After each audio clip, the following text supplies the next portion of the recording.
అందరికీ నమస్కారం. శ్రీ శ్రీ తిరుపతి గంగమ్మ దేవస్థానం BC colony Ganta ఊర్లో దాదాపు ఒక నెలగా మేము గంగమ్మ తరపున ఫ్రీగా వంశతిమాల వేసుకుని పిలుచుకొని పోతా ఉన్నాము. దాదాపు ఈ సంవత్సరం 750 మందిని పిలుచుకొని పోయినాము. కానీ 750 మందిని పిలుచుకొని పోయినప్పుడు మాకు సంతోషం లేదు. కానీ వీళ్ళని 50 మందిని పిలుచుకొని పోయింది మేము ఏదో కోటి పుణ్యం చేసినట్లు మాకు ఆనందంగా ఉండేది.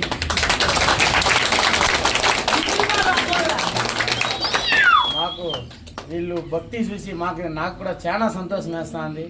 వీళ్ళు ఇంత భక్తిగా ఉంటారని మాకు కూడా తెలుసు. వీళ్ళు ఇంత భక్తిగా ఉండి ఈ వంశతి గుడికి మేము వస్తాం సమయం మేము మాలేసుకొని పోతాంటే మాకు చాలా సంతోషమైంది.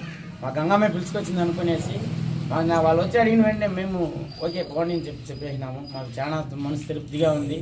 ఈ సంవత్సరం మేము వాళ్ళని ఏడ మంచి గుడి కింద పిలుచుకొని పోవాలనిపించింది కాబట్టి ఈ సంవత్సరం కాలేదు. వచ్చే సంవత్సరం వాళ్ళని పిలుచుకొని పోతాము. వాళ్ళకి ఏమైనా సాయం కావాలంటే మా గుడి తరఫున కూడా మేము ముందుకు కుప్పం ఉండేది. మేము కుప్పంలో ఎన్నోసారి మాల వేసుంటాం. మాకు ఎవరు అట్లా హెల్ప్ చేయలేదు. మేమే ఖర్చు పెట్టుకొని మేమే పోయిందని చెప్పి మాకు ఎవరు చేయలేదు. కుప్పం నుంచి కూడా ఈడ రప్పించి మన చైర్మన్ గారు పంపుతూ ఉన్నారు. దానికి మాకు కొద్దిగా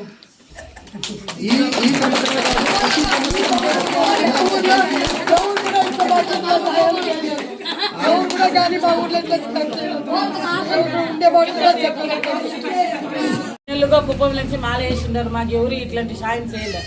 వీళ్ళు చేసిన చైర్మన్ సార్కి నంది. మేము ఎందుకంటే 4 జనాలు మమ్మల్ని తోడుకొని వచ్చి భోజనం పెట్టి కడుపు నిండా మాకు ఫ్రీ బండి దానం చేసిండేది. మా ఊర్లో ఖర్చు పెట్టాలంటే ఎట్లా 10,000 15,000 పైన అయి ఉండేది. మాకు ఇప్పుడు 5,000లోనే అయిపోయింది స్వామి. మాకు మీకు నంది. వచ్చి భోజనం చేసేయండి. మధ్యాహ్నం భోజనం ఖర్చుకి 10,000 ఇస్తాను నా అమ్మ దగ్గర.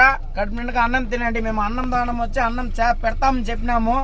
ఒక బస్సుకు పెట్టలేము కాబట్టి 10,000 ఇస్తాను భోజనానికి. మధ్యాహ్నం కడుపు నిండుగా తినండి. మీకు ఏమైనా ప్రాబ్లం అయితే అన్నకి చెప్పండి, నేను అందుబాటులో ఉంటాను.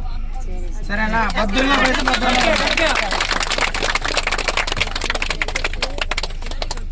భద్రంగా పోయేసి భద్రంగా రావాలమ్మా.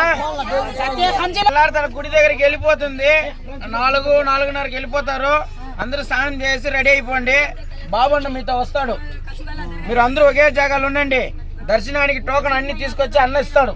టోకనానికి ఇచ్చిన వెంటనే దర్శనానికి పోయేసి అన్నదానం తినేసి బయట వస్తే అన్న రెడీగా ఉంటారు. బస్సు ఎక్కేసి వచ్చేయండి. మళ్ళీ బీచ్కి పిలుచుకొని పోమంటారు. మళ్ళీ వచ్చేదాల గుడి చూపించమంట. అందరూ జాగ్రత్తగా పోయేసి జాగ్రత్తగా రండి.